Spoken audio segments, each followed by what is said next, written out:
Buenos días, estimados profesores. En esta oportunidad les saluda la profesora Lucía Santelices desde la Oficina de Educación Médica de la Facultad de Medicina de la Universidad Finisterra. El objetivo de la presentación que me voy a permitir compartir con ustedes en este momento es analizar cuáles son algunos de los cambios que vamos a tener que considerar dada la situación de pandemia. Y desde mi punto de vista son cambios que van a mantenerse en el tiempo porque traen aparejado una nueva concepción del sistema educativo en educación en ciencias de la salud. Para poder ir profundizando en estas materias, yo me voy a permitir compartir con ustedes una pequeña presentación en tres aspectos. Primero, voy a referirme a una visión general. A continuación, voy a referirme a aspectos que tienen que ver con las modificaciones que desde la perspectiva de un sinnúmero de investigadores que inician su tarea por allá por el año 2002, están sugiriendo para la docencia de tipo online. Y finalmente me voy a referir a variables de los estudiantes que también desde la evidencia empírica nos señalan que debíamos de tener en cuenta. Y yéndonos al primer aspecto, está claro hoy día que todos los cambios que se están observando en relación con manejo de información están de alguna manera siendo pauteados, por señalarlo de una forma coloquial, por las personas que manejan las grandes redes de información. Por lo tanto, si hay un manejo tan importante en las redes de información, podríamos pensar que se podría coartar la libertad de nuestros estudiantes y de las personas en general. Sin embargo, un estudiante de medicina y de cualquier carrera de ciencias de la salud debe tener una libertad formada y tal vez de alguna manera se podría estar coartando esa libertad con el manejo tan acabado y acotado de información que hoy día existe si nosotros no nos ocupamos de formar la otra cara de la libertad, que es la libertad de la acción. Porque la libertad tiene dos caras. Una cara para la acción y otra cara de acción. Y la cara de acción implica el ver cómo yo, desde mi mundo interior personal y utilizando mi razón y mi voluntad, encaro la situación. Me recuerda este hecho lo que señala un gran psiquiatra vienés, Viktor Frankl, que no me cabe ninguna duda que más de alguno de ustedes lo conoce. Viktor Frankl señalaba y descubrió en Auschwitz que había un grupo de personas que era capaz de resistir las inclemencias que se estaban viviendo con la restricción de la libertad que tenían en ese campo de concentración. Y había muchas personas que como consecuencia de tener suprimida su libertad para actuar, sucumbían En tanto, otro grupo de personas que estaban en la misma situación de restricción, en el mismo campo de concentración, eran capaces de superar la adversidad. Viktor Frankl, como psiquiatra y como investigador nato, decidió indagar cuáles eran las características de unos y de otros.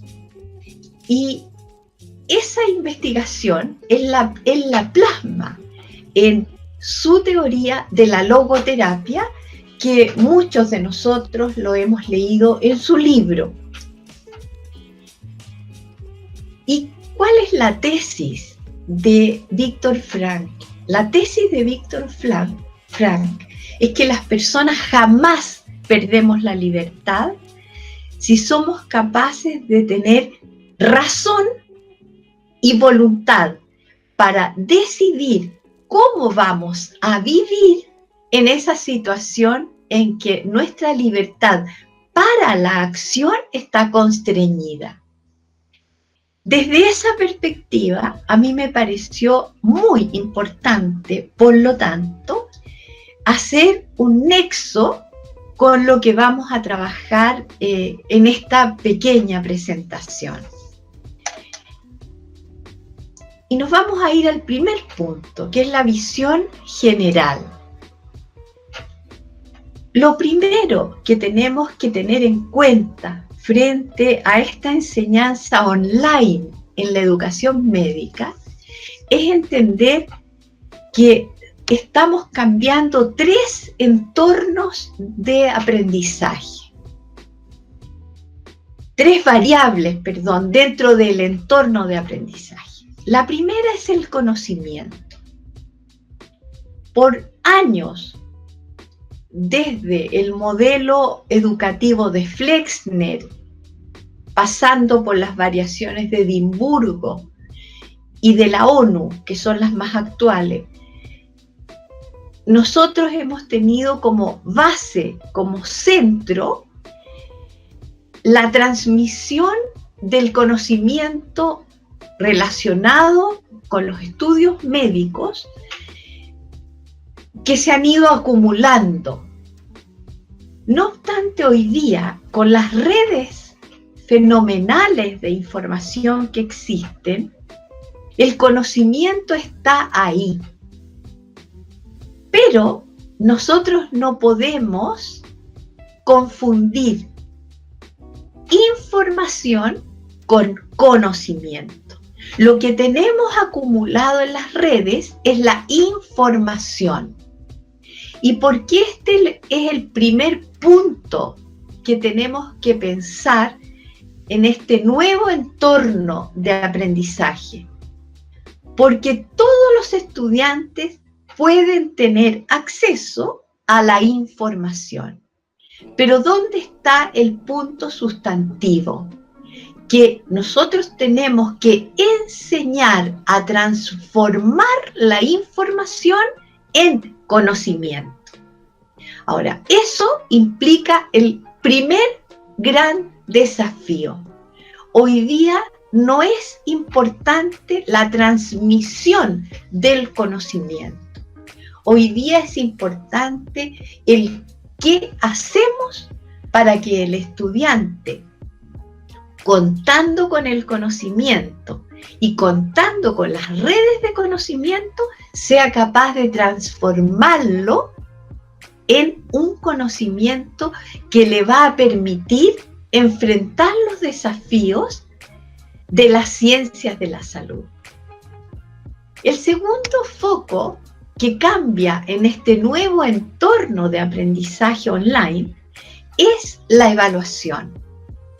Obviamente, ya no requerimos constatar que el estudiante tiene la información, porque la información deberíamos exigírsela. Es cierto, está en todas partes, pero hay información que él va a tener que memorizar. Bien, sin embargo, Si nosotros vamos a cambiar el foco desde ese punto a el uso del conocimiento y la transformación de esa información en conocimiento, también cambia la forma de evaluar. Porque yo no me puedo dar cuenta si alguien aprendió a transformar el conocimiento si solo aplico las pruebas tradicionales que todos conocemos, por ejemplo, de selección múltiple, que habitualmente, ¿qué nos permiten detectar? Que el estudiante tiene la información que requiere para abordar, por ejemplo, un caso clínico. Y ahí tenemos que ir, por lo tanto, a dar otro paso, que es el paso desde la evaluación tradicional que hoy manejamos a la evaluación auténtica. ¿Qué nos va a exigir la evaluación auténtica? Nos va a exigir utilizar nuevas formas de evaluar el aprendizaje. ¿Qué formas podríamos utilizar? Por ejemplo, los casos clínicos. Cuando el estudiante enfrenta un caso clínico, obviamente debe tener información, pero esa información la va a tener que transformar en un conocimiento. ¿Para qué? Para resolver aquellos desafíos que nosotros estamos presentando mediante el caso clínico. Y hay un tercer aspecto de este entorno de aprendizaje online al cual deberíamos prestar atención, que es a la necesidad de utilizar la tecnología. Hasta ahora la hemos utilizado en las clases, por ejemplo, mediante el programa de PowerPoint. ¿Para qué? Para apoyar cierta sistematización, para entregar algún tipo de imágenes. Sin embargo, cuando estemos trabajando con estos espacios sincrónicos, articulados con el trabajo personal del estudiante en el trabajo asincrónico, vamos a tener que incorporar el manejo de las redes de información. Y por lo tanto, ahí tenemos otro gran cambio. Entonces, si yo pudiese resumir, cuando yo digo se nos está modificando en educación médica y en ciencias de la salud el entorno de aprendizaje, tendríamos que recordar estos 3 puntos. La información no nos sirve solamente tenerla, está en la red. Tenemos que transformar los espacios sincrónicos y asincrónicos de la enseñanza virtual online, lo tenemos que transformar en ¿qué? La información en conocimiento. Eso nos lleva ¿a qué?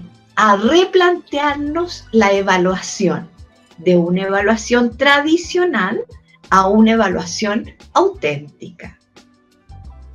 ¿Qué significa auténtica? Significa que yo uso otros tipos de instancias y recursos para evaluar, que tienen que ver ¿con qué? Con la transformación de la información en conocimiento. Y finalmente tengo que incorporar en mis clases sincrónicas y asincrónicas el manejo de la tecnología en tanto cuanto manejo de fuentes de información que están en la red de conocimiento especializado de cada una de nuestras disciplinas.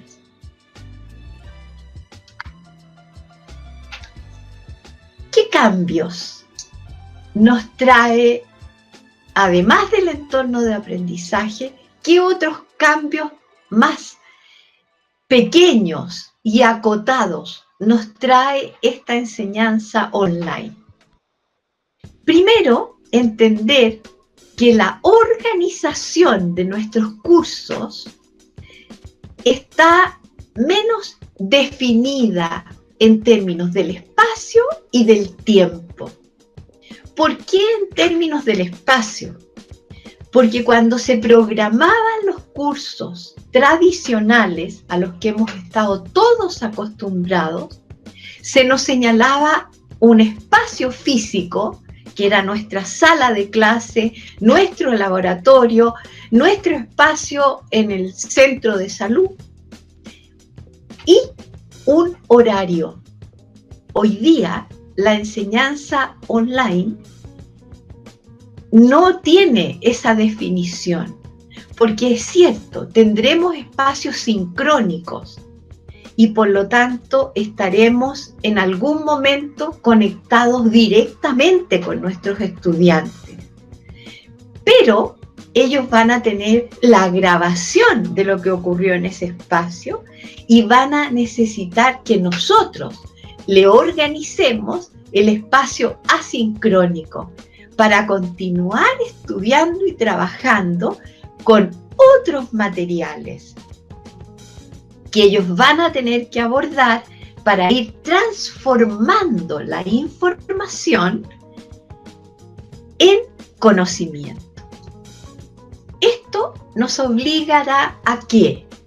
A otro cambio, a entender que nosotros mismos tenemos que incorporar, sobre todo en los espacios asincrónicos, las redes de información especializadas y tendremos que enseñar a los estudiantes a acceder a esas redes y a seleccionar y a organizar el conocimiento, la información, para que la trasladen a conocimiento aplicado. Tenemos también que tener en cuenta que la organización del aprendizaje va a ser más libre. Y el hecho de que tengamos una organización más libre en espacio, en tiempo y en la utilización de los recursos tecnológicos, ¿a qué nos obliga? Nos obliga a tener un diseño mucho más acotado de lo que queremos enseñar y de lo que queremos que nuestros estudiantes aprendan, porque es imprescindible que lo manejen y bien. Esto nos lleva, por lo tanto, a tener materiales o recursos de aprendizaje distintos. ¿Qué recursos de aprendizaje? Tendremos que incorporar en nuestra enseñanza no solo las presentaciones, a lo mejor videos cortos con demostraciones de procedimientos, por ejemplo. Se señala en la literatura que los videos cortos tienen un gran impacto positivo en el aprendizaje de los estudiantes. Y lo interesante de estas cápsulas es que el estudiante las puede poner en acción cada vez que las necesite. Y finalmente, en esta panorámica de cambios que les quiero perfilar, hay que tener en cuenta que investigaciones que se inician en el año 2002 ya nos muestran que el docente debe jugar un rol distinto y que va a ser bastante desperfilado si no tiene una presencia constante y afectivamente significativa en la relación con sus estudiantes. ¿Por qué? Por razones obvias. El docente no está cara a cara con el estudiante y no puede estar viendo sus reacciones. ¿Y eso qué exige? Exige, obviamente, tener una cuidadosa presentación en los espacios sincrónicos, de modo que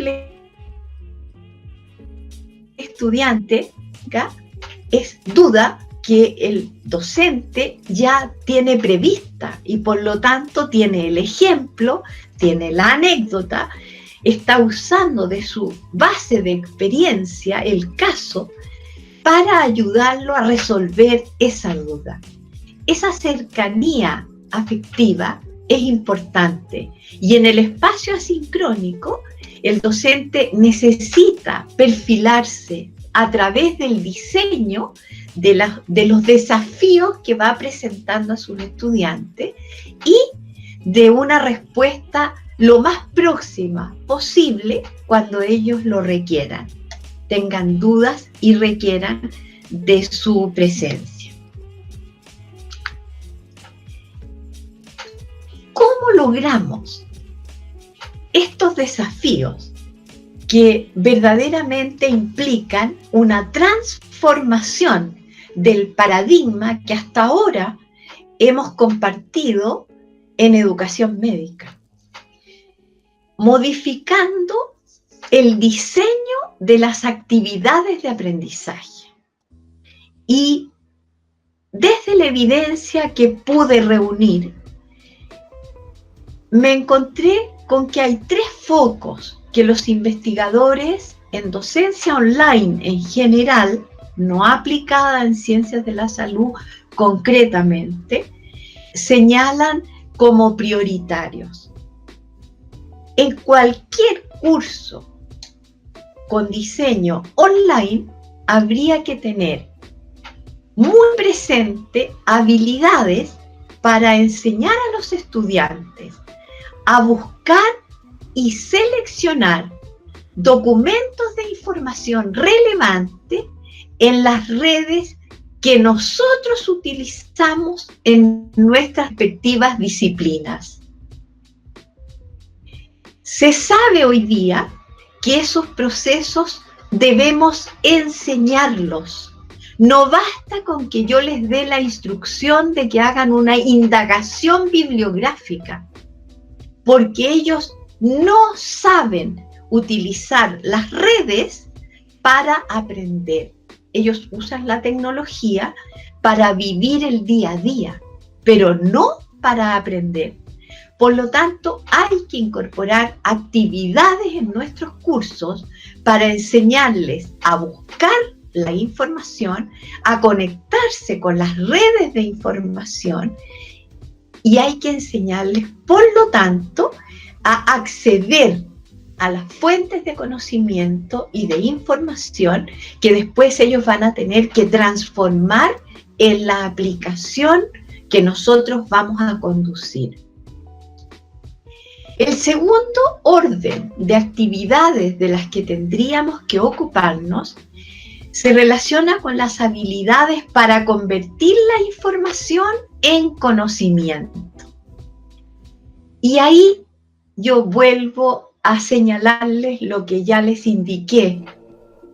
Los casos clínicos van a ser el gran recurso. Siempre hemos trabajado en educación médica con casos clínicos.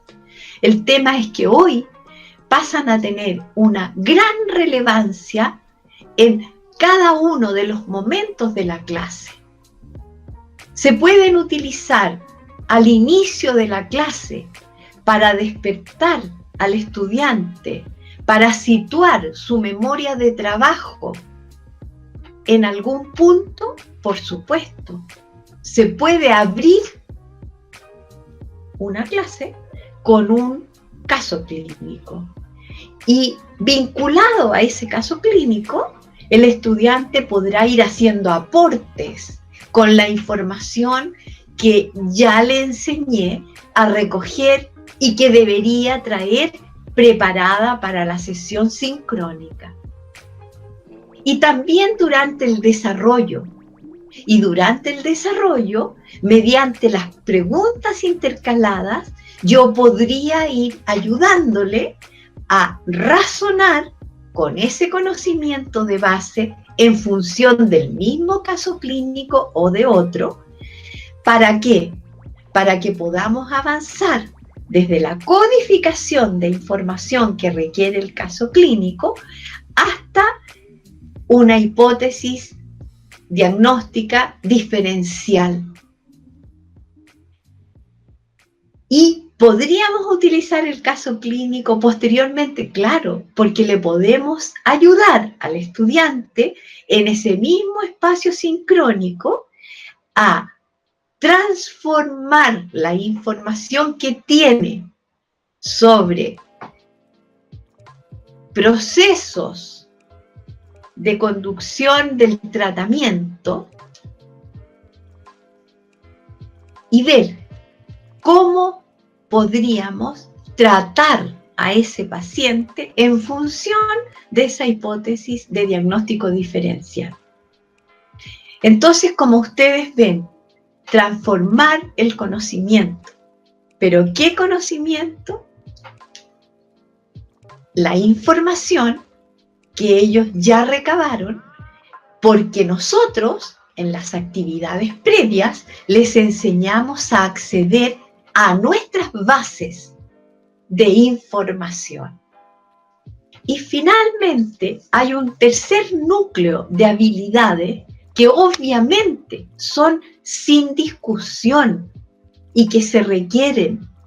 Debemos enseñarles habilidades para comunicar el conocimiento.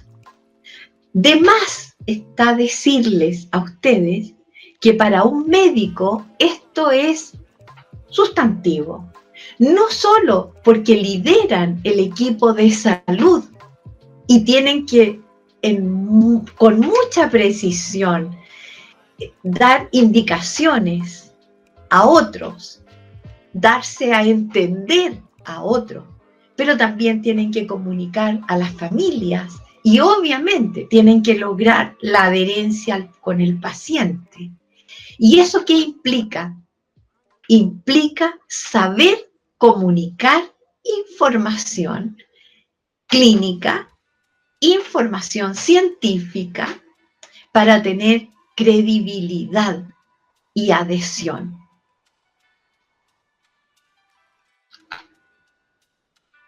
Todo lo anterior no es posible si nosotros no entendemos y nos ponemos en marcha para enseñar a nuestros futuros académicos a planificar la relación entre contenidos de nuestras disciplinas y esta nueva modalidad de aprendizaje. Por años se ha pensado que un excelente experto es un excelente docente y ha dado resultados. Pero en la enseñanza online, este paradigma queda fuera. ¿Por qué? Porque obviamente se requiere que el docente sepa pedagógicamente administrar la información, administrar la gestión del conocimiento para transformarlo, para transformar esa información en conocimiento y en un conocimiento aplicado. ¿Y cuáles serían los 3 núcleos que habría que considerar en la planificación? Primero, seleccionar, priorizar y organizar los contenidos. Eso es clave. ¿Por qué? Porque habrá contenidos que nosotros debemos en los espacios sincrónicos compartirlos con los estudiantes.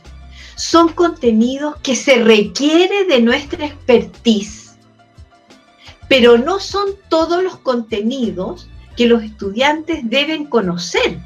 Hay más información asociada a esos grandes núcleos temáticos que son imprescindibles. Y ellos tienen que aprender a indagar en las redes de conocimiento especializado y a complementar lo que nosotros vamos a trabajar con ellos en el espacio sincrónico, lo deben complementar con su trabajo asincrónico. Entonces, tarea 1 de la planificación, seleccionar, priorizar y organizar los contenidos, porque los vamos a distribuir en función de su esencialidad para el ejercicio profesional en el espacio sincrónico y asincrónico, que deben ir estrechamente vinculados. Pero no basta con tener la selección de contenidos. ¿Por qué? Porque si la meta es la transformación de la información en contenidos aplicados, tenemos que diseñar actividades para el espacio sincrónico, que no va a ser la mera exposición, porque la información está en la red. Hay que hacer una articulación, hay que trabajar en ese espacio con los estudiantes para asegurarnos que la información pasa desde la memoria de trabajo a la memoria de largo término. Y eso implica actividades dentro del espacio sincrónico. Y obviamente, como eso no es suficiente, los estudiantes deben seguir ejercitando y complementando en el espacio asincrónico. Y por lo tanto también se requieren actividades para conducir ese estudio, entre comillas, independiente que nos exige la enseñanza online. Y por tanto, tendremos que diseñar actividades para el espacio sincrónico y asincrónico que estén absolutamente articuladas unas con las otras. No basta hoy día con decir, lean el paper. Es cierto, lo van a tener que leer para tener la información, pero ¿qué van a hacer con esa lectura?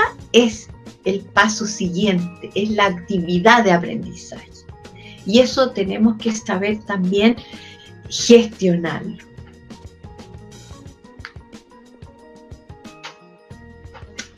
Actividades posibles con las cuales podemos nutrir el espacio sincrónico y posteriormente el espacio asincrónico. Yo puse en color amarillo el espacio sincrónico para distinguirlo de las actividades posibles del espacio asincrónico. En el espacio sincrónico resulta muy bien pedagógicamente utilizar las preguntas intercaladas.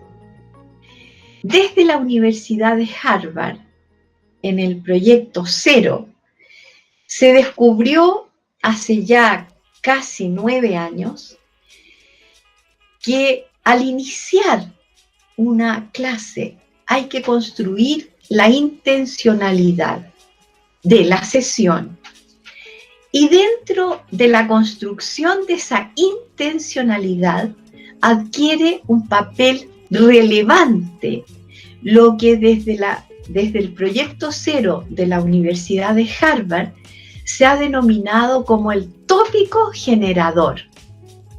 ¿Qué cualidad tiene el tópico generador? El tópico generador es una pregunta, pero esa pregunta es abierta. Y una pregunta abierta, ¿qué implica? Implica que el docente no tiene la respuesta, tiene su respuesta, pero no tiene la respuesta de todos los estudiantes que están trabajando con él en el curso. Si yo al estudiante le pregunto y yo tengo la respuesta, y la respuesta está en la web, no es pregunta abierta. Si yo les pregunto a ustedes, utilizando un ejemplo de la vida cotidiana. ¿Qué es el bautismo? Cualquier persona culta, aunque no sea religiosa, va a saber que para quienes somos católicos, el bautismo es un sacramento. Esa es una respuesta cerrada. Una pregunta cerrada, porque tiene una respuesta única. En cambio, si yo pregunto, ¿qué es para ti el bautismo? Habrá tantas respuestas como personas estén escuchando, viendo. Eso es una pregunta abierta y por lo tanto es un tópico generador. ¿Por qué tópico generador? Porque esta pregunta abre al pensamiento, pero abre el pensamiento en un contexto, en un circuito neuronal en el que esa pregunta tiene sentido. ¿Por qué esto es tan fundamental? Porque si yo no enciendo el circuito donde la materia que voy a trabajar en mi curso tiene sentido, el envase bioquímico que ocurre en las células neuronales para hacer posteriormente traspaso de ese conocimiento al hipocampo, donde se va a guardar por largo término para posteriormente poder ser evocado y usado, ese proceso no es tan eficiente. ¿Por qué? Porque puede ocurrir en la mente del estudiante que funciona a semejanza de un computador, que yo olvide la carpeta en que archivé y no puedo encontrar el archivo. Ahora, las preguntas, ¿por qué digo intercaladas y no puse solamente tópico generador como aspecto, actividad inicial de una clase en el espacio sincrónico?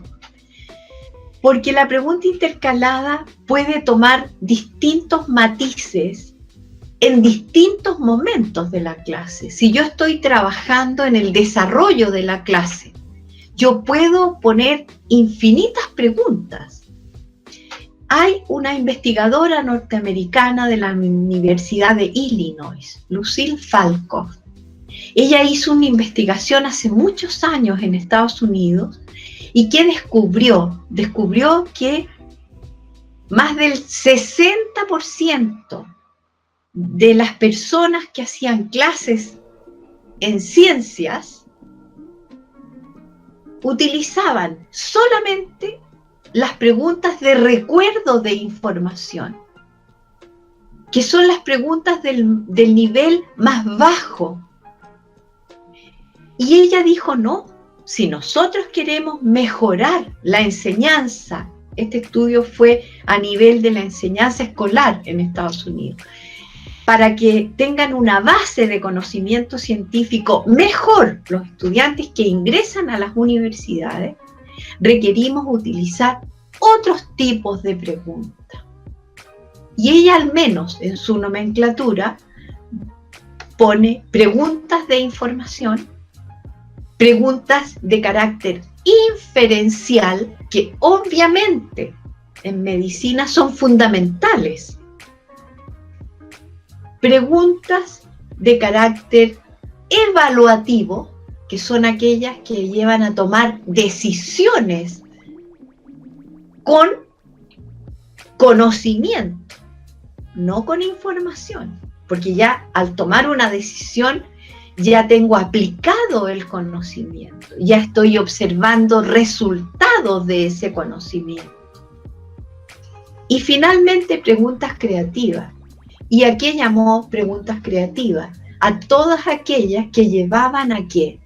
A que con toda la información transformada en conocimiento en situaciones especiales y particulares, la persona no solo tome decisiones, sino que cree.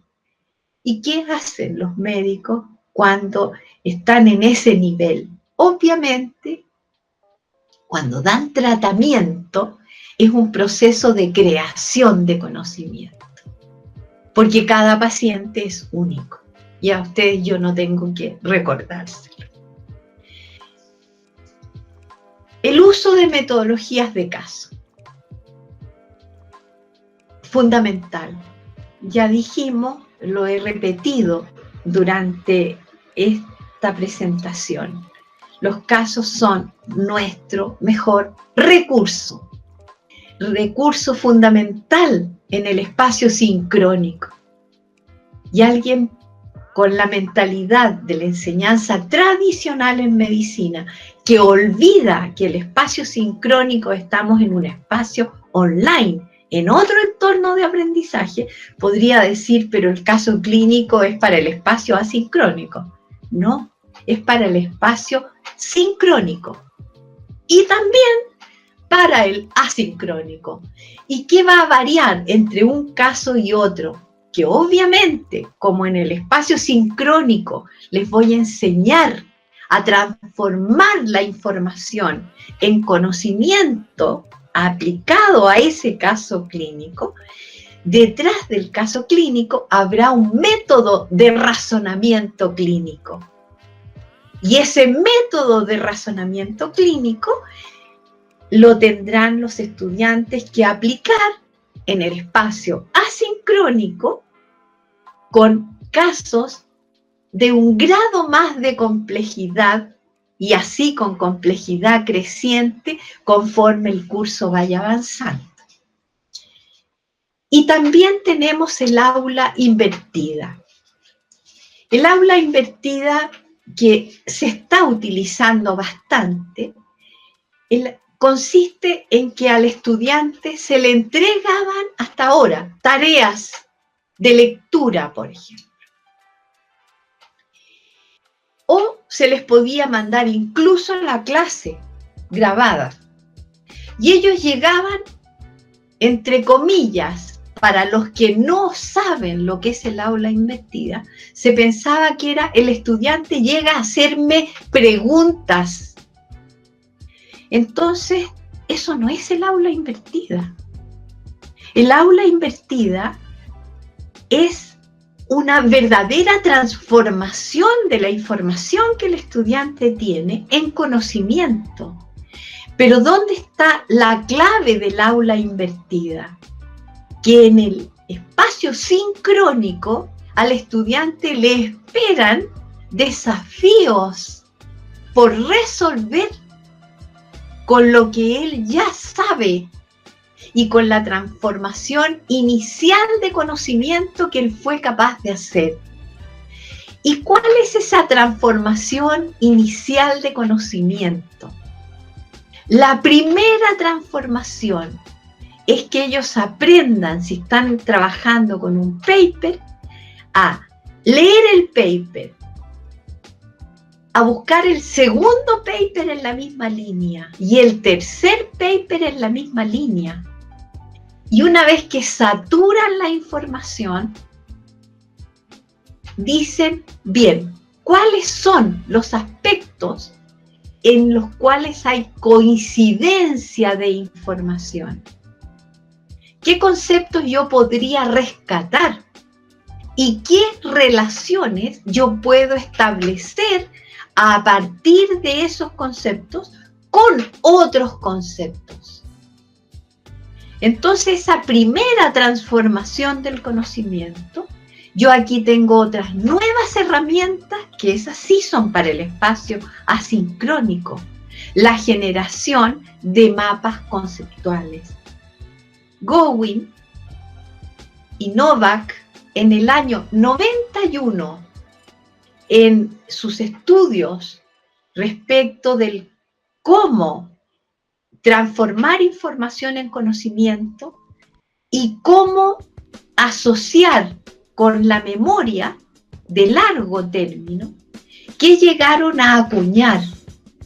Ellos descubrieron que la memoria guarda 7 unidades de información en tanto cuanto tengan relación estas unidades de información y tengan un sentido. ¿Y cuál fue la herramienta que ellos nos dejaron como sugerencia para trabajar metodológicamente con esta información y transformación a conocimiento? Los mapas conceptuales. Hoy día todo el mundo utiliza los mapas conceptuales, pero no necesariamente se utilizan bien. ¿Por qué? Porque no se conoce el origen del mapa conceptual. Ahora, ¿cuáles serían las actividades para el espacio asincrónico? El ideal, y esto se está postulando desde distintas líneas de investigación, es que se organicen los estudiantes en pequeñas comunidades de aprendizaje. Estas comunidades de aprendizaje de los estudiantes obviamente deben tener una cualidad. ¿Y cuál es esa cualidad? Que deben tener como centro el interés del estudiante. No puedo yo decir ya, el tema lo vamos a dividir en A, B y C. Los señores tanto y tanto van a trabajar el tema A. Y los señores tanto y tanto el B. Y los señores tanto y tanto el C. Porque a lo mejor no se avienen las personas entre sí para trabajar en conjunto y el rendimiento va a ser menor, porque hoy día se conoce la influencia de las variables afectivas en el aprendizaje. No es motivo de esta conferencia ese aspecto y por eso no lo voy a abordar, pero ténganlo presente.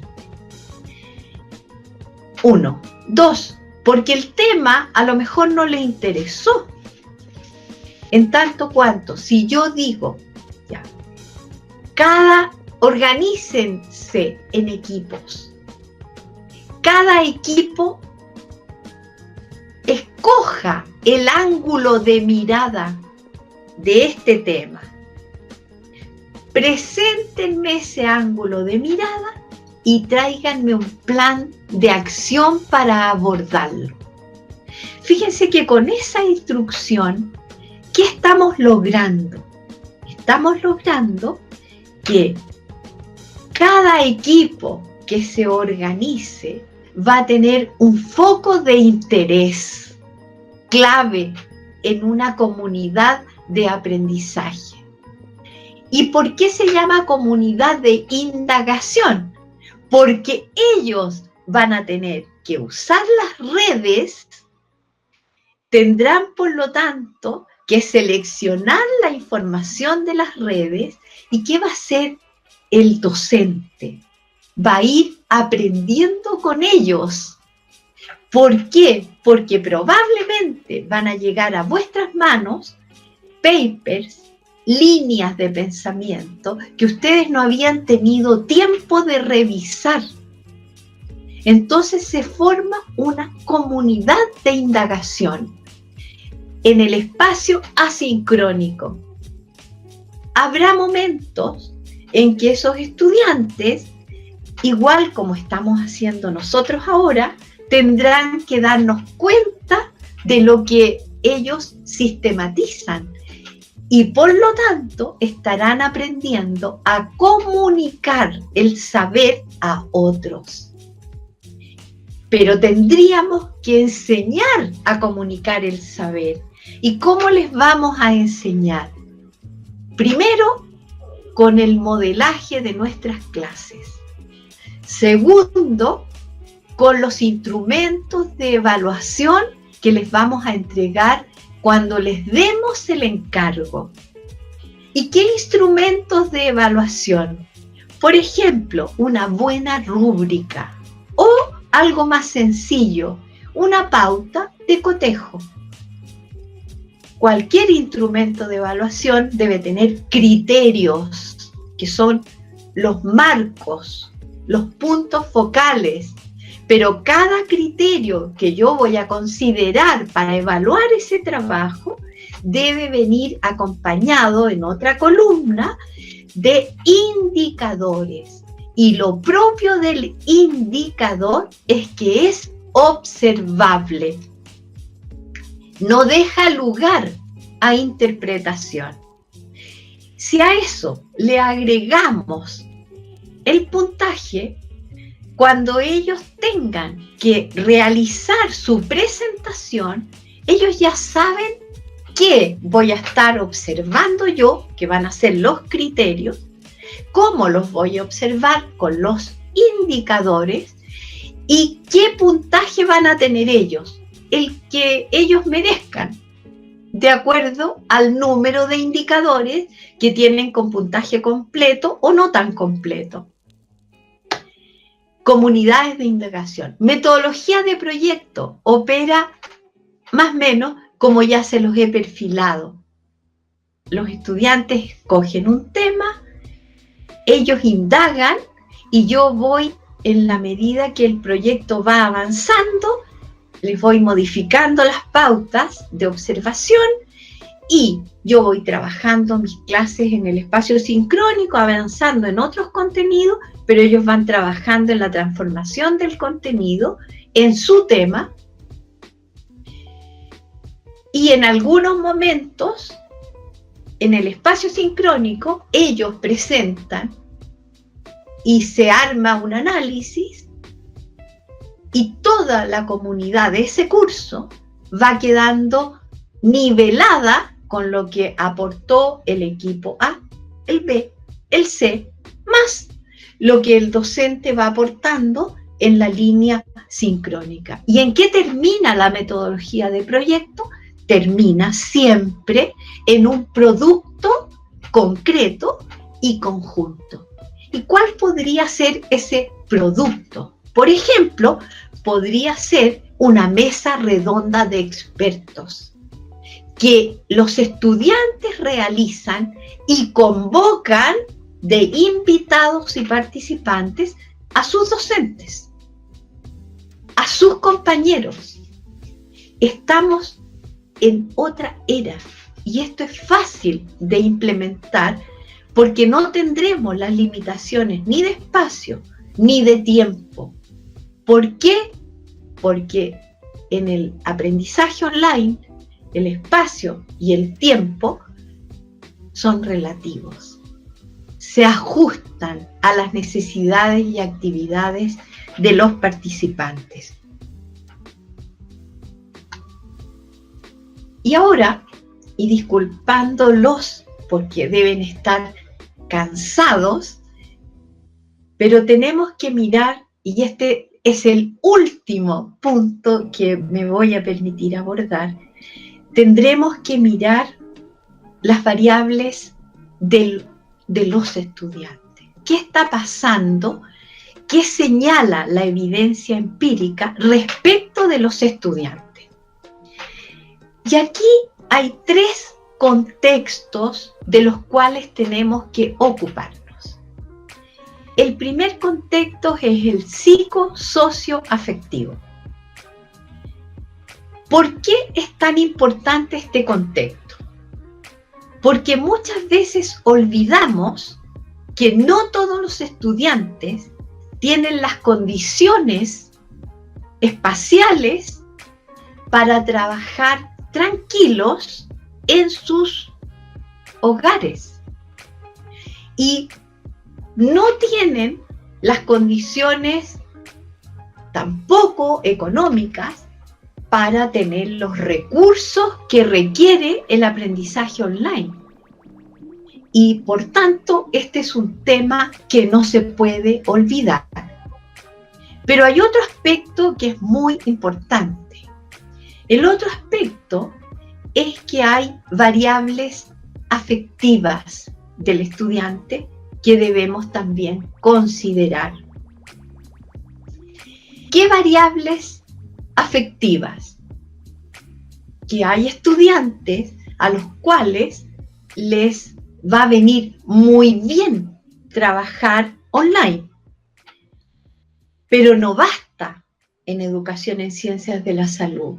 Ellos necesitan socializar, porque obviamente el médico también es un líder social.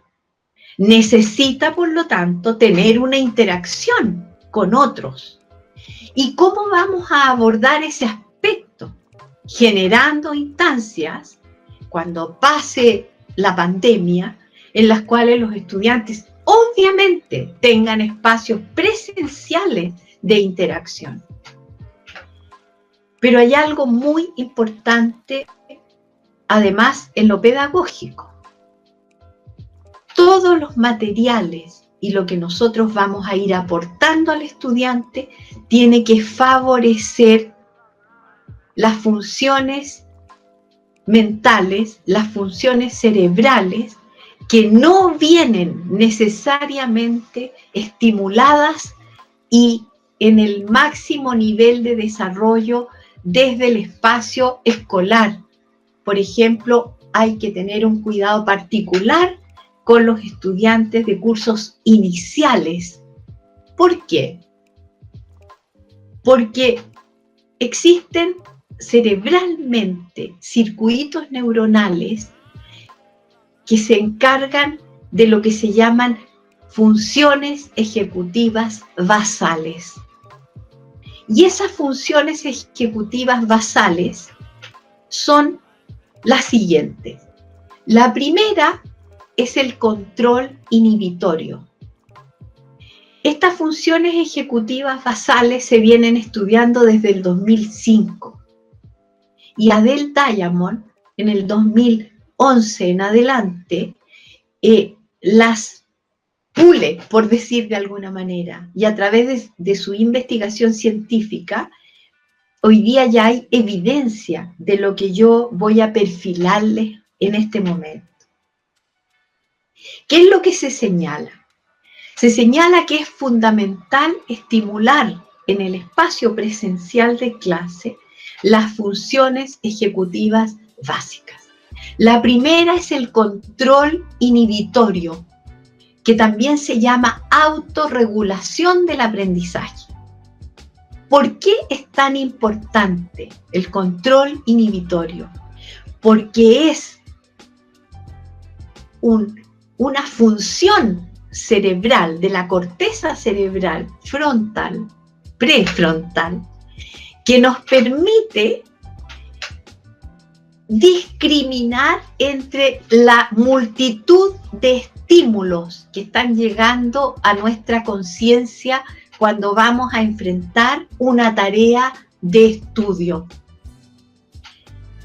Si los estudiantes no son, voy a usar algo que no me gusta porque no soy conductista, pero voy a usarlo porque es práctico. Si no son adiestrados en focalizar la atención, que eso se enseña, obviamente se dispersan. Si ellos no aprenden a planificar su tiempo y sus actividades, se dispersan. ¿Por qué? Porque tienen inhibido el control inhibitorio, valga la redundancia, y por lo tanto empobrecida la autorregulación. Y es por eso que hay muchos jóvenes que desertan del sistema universitario. Pero hay algo muy importante. Hoy día se sabe, y también hay investigación, que en medicina hay 3 fuertes transiciones personales. Y obviamente en esas transiciones personales, la primera es del colegio a la universidad, a la carrera de medicina. Primera transición. En los cursos de los ciclos básicos deberíamos ser particularmente detallistas para estimular las funciones ejecutivas básicas. Y la pregunta es, ¿estamos ocupándonos en el espacio sincrónico y también en el asincrónico de ayudarlos a focalizar en las tareas? Primera función ejecutiva. La segunda función ejecutiva es la memoria de trabajo. Hoy día se sabe que si yo no hago actividades que lleven al estudiante a proponer frente a una tarea un plan de cómo abordaría esa tarea, qué elementos requeriría para abordarla, y no lo estimulo a buscar esos elementos para lograr un producto frente a los cuales él tiene las metas claras, yo no estoy ayudando al trabajo de esta segunda función ejecutiva, que es la memoria de trabajo. ¿Qué ocurre si la memoria de trabajo no se involucra? Si la memoria de trabajo yo no soy capaz de involucrarla en mi espacio sincrónico y asincrónico, el traspaso bioquímico desde la memoria de trabajo, que hoy día se discute si es lo mismo que la memoria de corto término, a la memoria de largo término, no se realiza o se realiza mal. ¿Y cuál es la consecuencia? Que el estudiante puede olvidar o le va a costar evocar y obviamente utilizar el conocimiento. Imagínense ustedes lo grave que es que un estudiante no pueda utilizar el conocimiento. En medicina, ni pensarlo, fatal.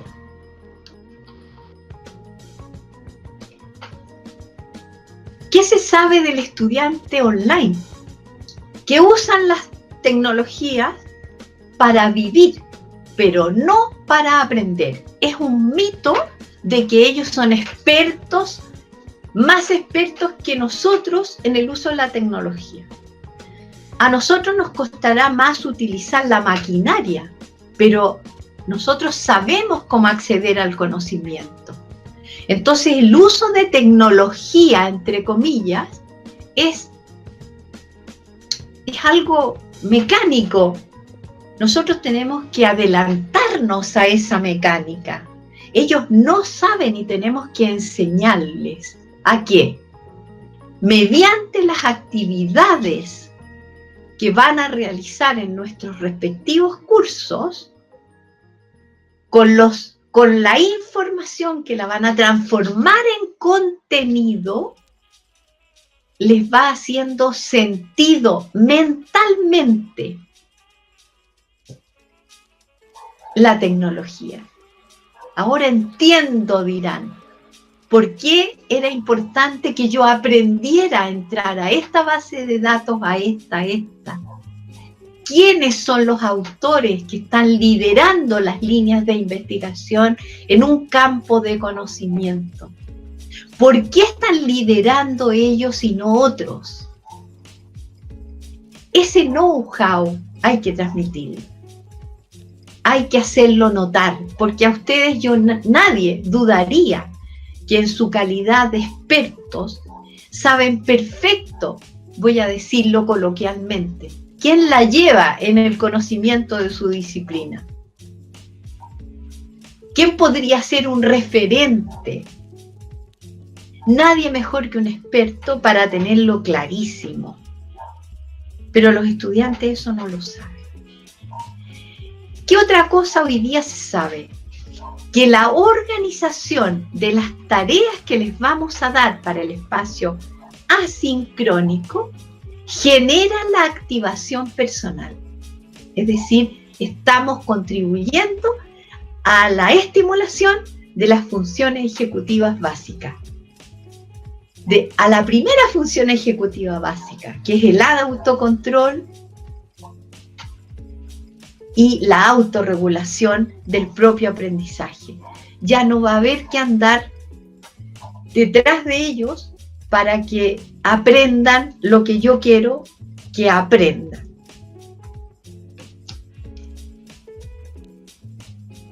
Lo grave de las funciones ejecutivas básicas inhibidas, dígase inhibición,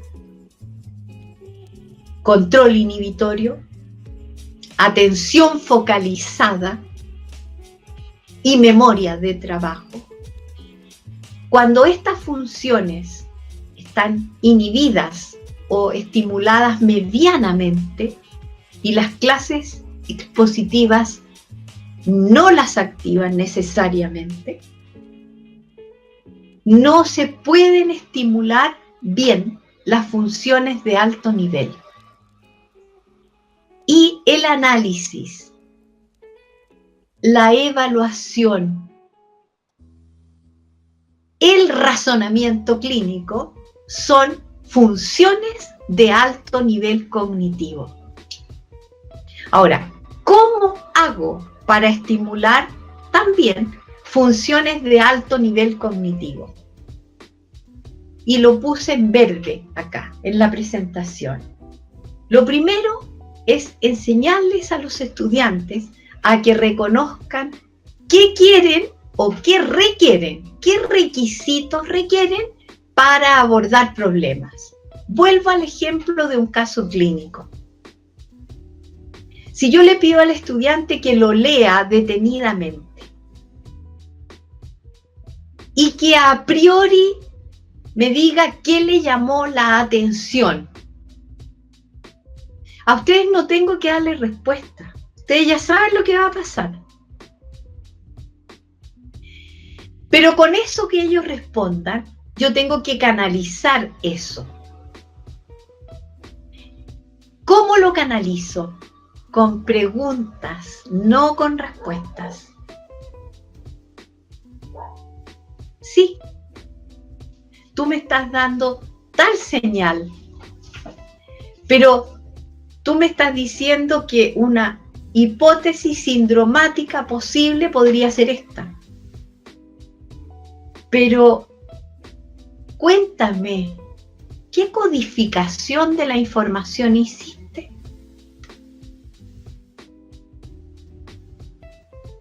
Fíjense, les devolví la tarea.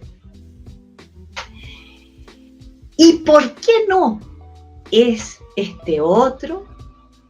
Y ahí los obligo a hacer una función y a estimular una función cognitiva que es la metacognición.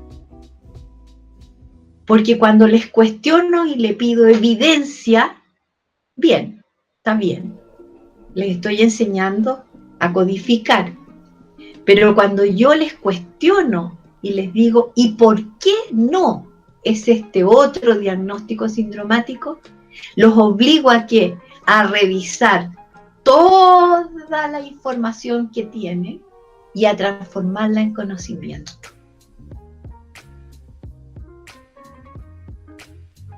Y entonces, después de ese tópico generador, yo les puedo decir, bueno, ahora les presento nuevamente otro caso clínico y cambian y les dicen ya, misión, léanlo y háganme un plan. ¿Qué requieren para abordar este problema? ¿Qué información seleccionarían?